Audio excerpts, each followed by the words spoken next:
जय श्री कृष्ण।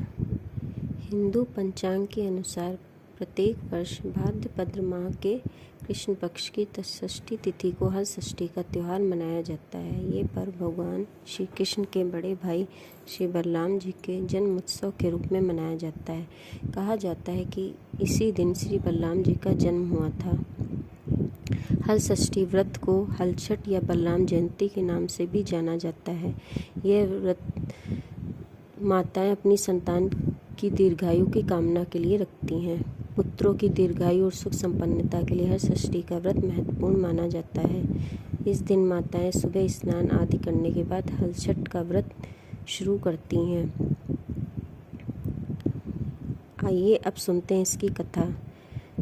पौराणिक समय में एक ग्वालिन थी। उसका प्रसव समय नज़दीक था। एक तरफ वह प्रसव पीड़ा से व्याकुल थी तो दूसरी ओर उसका मन दूध दही बेचने में लगा हुआ था, क्योंकि समय से दूध दही न बेचने पर वह खराब हो जाता। यह सोचकर ग्वालिन दूध दही का मटका अपने सिर पर रखा बेचने के लिए घर से निकल गई। लेकिन कुछ दूर पहुंचने के बाद ही उसे असहनीय प्रसव पीड़ा शुरू हो गई। तब वह एक झरबेरी की ओट पर चली गई और वहां एक बच्चे को जन्म दिया।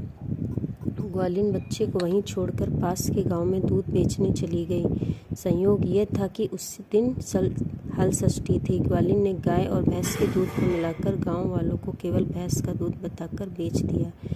इधर झरबेरी के पास उसका नवजात शिशु अकेला था। उसके समीप एक किसान खेत में हल जोत रहा था। तभी किसान के बैल भड़क उठे और बच्चे पर हमला कर दिया, जिससे उसकी मृत्यु हो गई।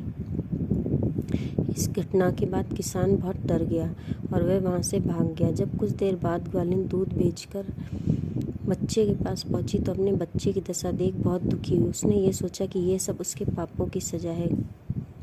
ग्वालिन ने सोचा कि यदि मैं गांव वालों को झूठ बोलकर दूध नहीं बेचती और गांव की महिलाओं का धर्म भ्रष्ट नहीं करती तो आज मेरा बच्चा जीवित होता। ग्वालिन अपने पापों का प्रायश्चित करने के लिए गांव वालों को सच बताने चली गई। ग्वालिन ने जिन जिन घरों में दूध बेचा था उनके गली घूमकर उनके घर जाकर अपना झूठ बताने लगी। हालांकि गांव की महिलाओं ने उस पर रहम कर उसे क्षमा भी कर दिया। इसके बाद महिला जब ग्वालिन झरबेरी के पास पहुंची तो वह अपने पुत्र को जीवित देख आश्चर्यचकित रह गई। इस घटना के बाद से ही ग्वालिन ने झूठ ना बोलने का प्रण किया। जय श्री